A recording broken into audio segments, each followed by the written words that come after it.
Hey, everybody, it's Bob Phibbs, the Retail Doc. Thanks for joining me live on Tuesday, August the 24th. It's 4 p.m., and I am with you from upstate New York. I'm glad you're here. If you want to type in where you're joining me from, that's always helpful. And it always takes a little while for the algorithm to catch up. A lot of people are asking me, how do I grow sales in the time of a pandemic or variant? And people have been saying, what even worse is down the way? And they're getting these instant notifications and asking me what I think. And I'm here to tell you that all that matters is your four walls. We are at an unprecedented time right now. Go back 18 months when most of you were closed down, when most of you were worried, oh my gosh, and we were all saying, oh, if we just got a vaccine, it all goes away. Well, that doesn't seem to appear to be what happens. And at the end of the day, whatever is going on in the world, you're not going to be able to change that. But what you can change is your four walls. And so it's an awful lot of time to spend giving it off to somebody else to decide if you're going to be happy, if you're going to make your numbers. I still believe we are right on target to end up having a once in a generation great holiday uh, retail sales. And if you believe that, type in below. Let me know where you're joining in from. Let me know your thoughts. But the one constant you have, in fact, the only thing that you have going for you is to be focused on your sales. That's all that matters. Did somebody buy from you or not? Yeah, it'd be nice to say, oh, we have all these TikTok users. We've got all of these Instagram followers. Yeah, that's all fine. But what happens on your sales floor is that somebody either bought or didn't. Either your sales team either ended up getting them more than what they first asked for, or challenging their beliefs on something that they saw online, or they read somebody's blog or Tumblr or whatever that said it was the best item. They're able to have a dialogue and say, well, when someone says, do you have this? They could say, oh, well, would you be interested in something maybe as good or even better? A reasonable person will say yes. And that's where you win against the online and the D2C brands. But if you've already thrown in the towel and you've already said it doesn't matter, and you walk into stores like I can walk into any number of luxury retailers right now, and all it comes down to is, oh, we're yeah, that's what it comes down to. So short staffed, and all the excuses that come up about why we can't give good customer service. Look, interest is out there for your product. And if I don't buy it from you, I'm going to get it from somewhere else. And make no mistake, if you run a running store or auto parts or sewing or hardware, and I walk in the door and you don't convert, and I don't convert, it's due to you and your team. It's not due to me. Oh, Bob, that sounds really, really hard. It's not hard. It's just reality. It's all a game of conversion, just like online is. And so you are in control. There is nobody that is responsible for that other than you.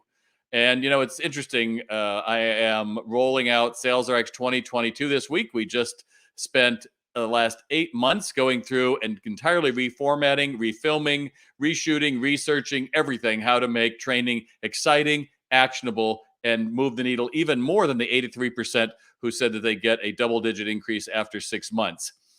But now that we're up and it's running and we've had interest, people buying it actually just a minute ago, I have my older clients who are coming back to me and saying, yeah, I fell off the wagon. Is it okay if we can get back in? And I say, of course it's okay to come back in, because what it's about is understanding that all it is coming down to a branded shopping experience that takes somebody from awareness. They know they want something. That's what retail's job is to decide, help people decide I want something new, to take them into discovery. They see something, they spot something. You're going through and building rapport, to them qualifying, oh, well, what do I want exactly, to considering comparing something they see in the store to something online or between two brands, etc., and finally to actually buying the item. Customers have to move through that. There's no easy way to get around it. It's not like you can have a movie and suddenly start on the second reel and then go back to the first and go, oh, well, no one noticed. Of course, everyone noticed. It's the same thing in your store. And yet an awful lot of retailers have their heads buried in the sand, telling me what they can't do. I can't. And then they come to me and it's like, well, what are you doing for training? What are you doing for hiring? Oh, well, we can't hire anyone. I can't pay. And now the excuses start. I'm just saying, can we stop with the excuses this afternoon? Can we just stop? I don't care if you're a big box watching this on LinkedIn. I don't care if you're a small boutique watching on Facebook, or if you're watching on my YouTube channel or any number of other places. Can we just stop the excuses? Can we just grow up? Can we just say it's my fault and then work to correct it? Because wouldn't that be a nicer place to play than this, or you, or them, or those damn employees, or damn Amazon, or fill in the blank? Again, we are up for the biggest holiday season in a generation. Are you up for it? Or you're already complaining why you can't and made yourself a loser's limp? Because the choice is yours. And if you want to find out, you could go to salesrx.com to check out my online retail sales training program. We're starting a sprint, which means on Thursday, anyone that signed up today or tomorrow is going to be in it. 4 extra weeks of bonus coaching with me, normally a $1,000 add-on for free. But you just got to get going and sign up. So salesrx.com. Hey, John, glad you're there. One of our SalesRx great customers. Glad you're there. Stephanie. Hey, Stephanie, you are great on LinkedIn. I always love your posts. You're great. Philip, glad you're there. Another great customer of ours. Donna, glad you're there from Blackstone, Massachusetts. Caroline in Las Vegas after being a panelist for the Vegas Gift Show. Nice. Well, I hope you had something great to say about retail, because an awful lot of, I think, gift retailers are still stuck in mindset from 2020, and that's not helpful when customers come in and they want to spend money, right? So if you have any questions while I'm live, you can type it in and I will answer as well. If you watch it afterwards, I respond to every comment. So there you go. I have a few comments here today that I'm going to respond to.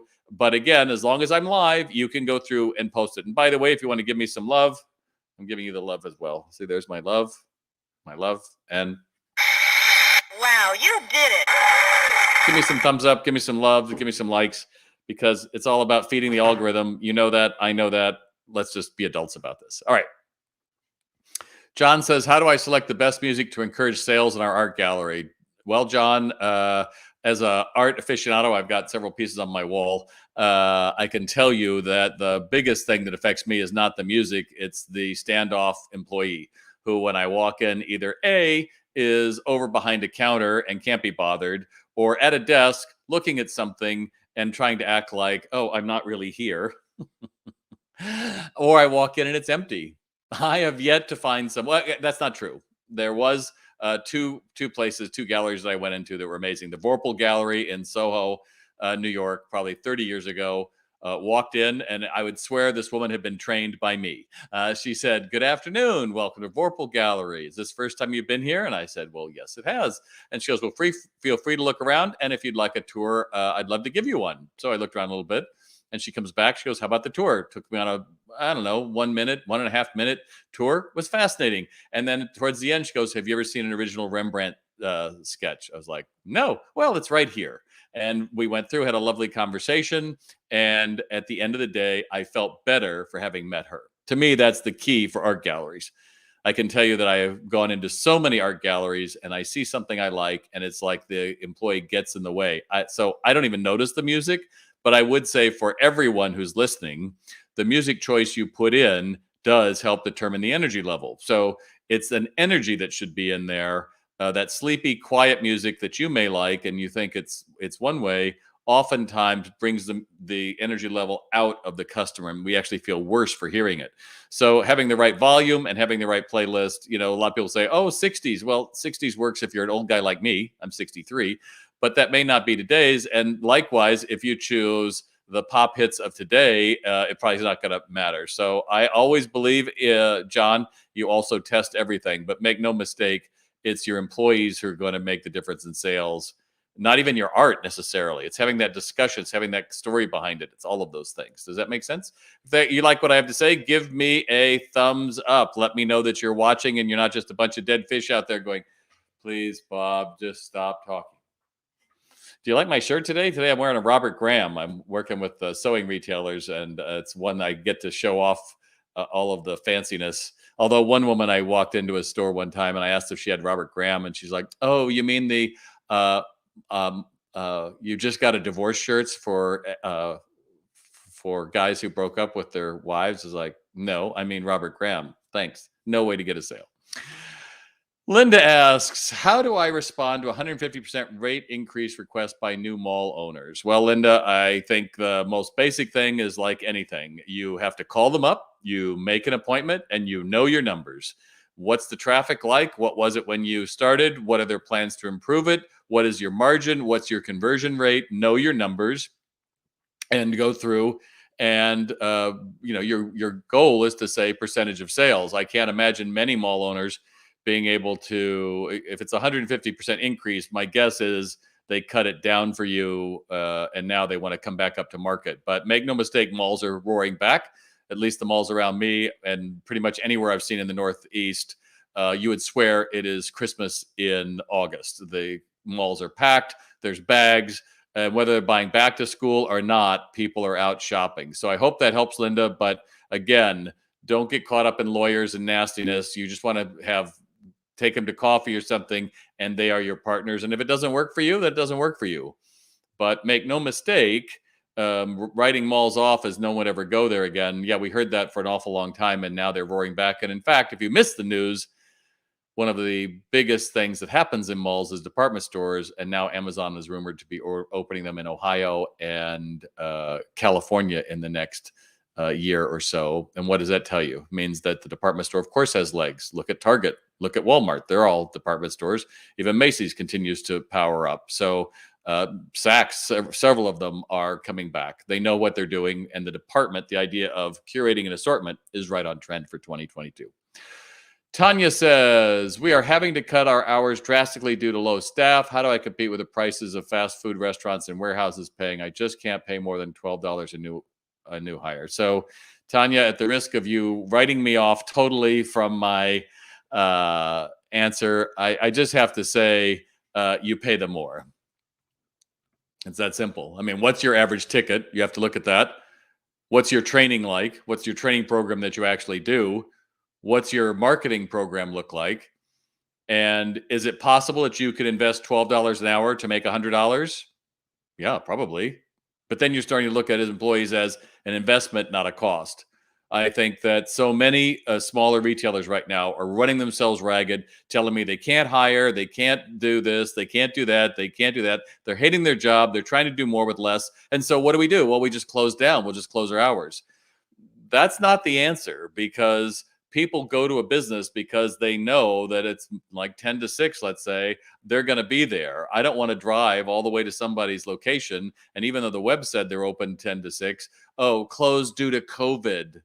So I am a big believer. And yes, you absolutely could pay $15 an hour. Yes, you absolutely could train your employees. And yes, absolutely, it's worth it. You cannot do the work of two people. You can't be two people physically.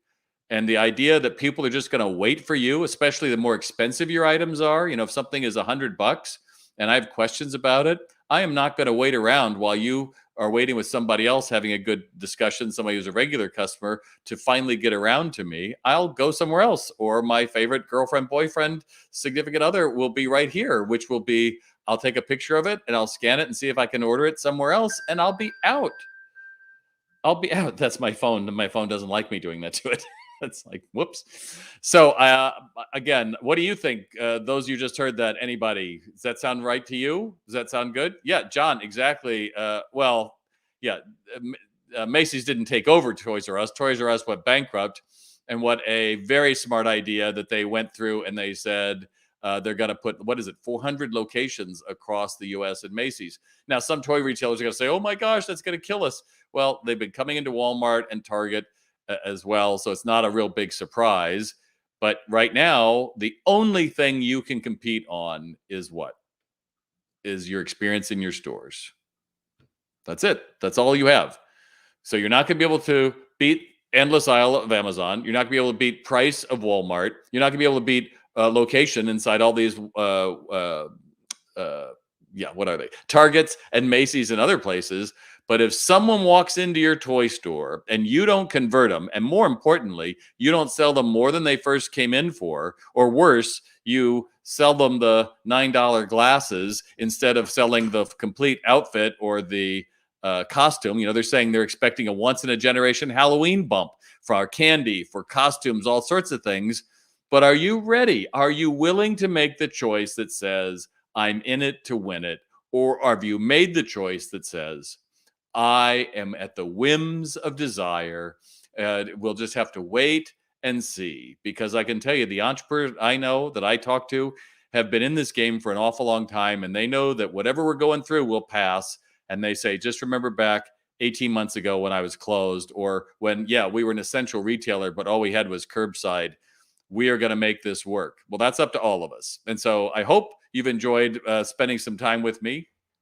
Again, if you're interested in Sales RX, you can go to SalesRx, SalesRx.com. You can find out all about it. You buy the system, and as long as you buy it by midnight, Wednesday, August 25th, you get to be part of our fall sprint, where we go through and we show you exactly how to engage a stranger, discover the shopper, and more importantly, make additional sales. If that's interesting to you, then join me. If it doesn't interest you and you're happy being miserable, well, I don't know what to tell you, because it's only going to get worse from here. There's only going to be more news that tells us retail's going to suck and no one's buying and the world is going to end, because you'll click it. At the end of the day, wouldn't you rather choose what attitude you bring to it? So either it's the worst of times or the best of times. You choose, and then make it so. So with that, I have been going on for 16 minutes, which was my goal. If you have any other questions, you could certainly type them in if you're watching this live or on the replay, and I answer every single one. So I hope you'll do that. And if you like what I have to say, then I encourage you to go through and make me a favorite, so that you'll see it first, my post first thing, and then tell your friends, because there are very few of us out there that actually believe brick and mortar's time is just beginning. And I need you to be part of that. So let's go get them, and join me for the sprint. And in the meantime, again, remember, we're about as successful as we make our minds up to be. I'm Bob Phibbs, the Retail Doc. Thanks for joining me this afternoon.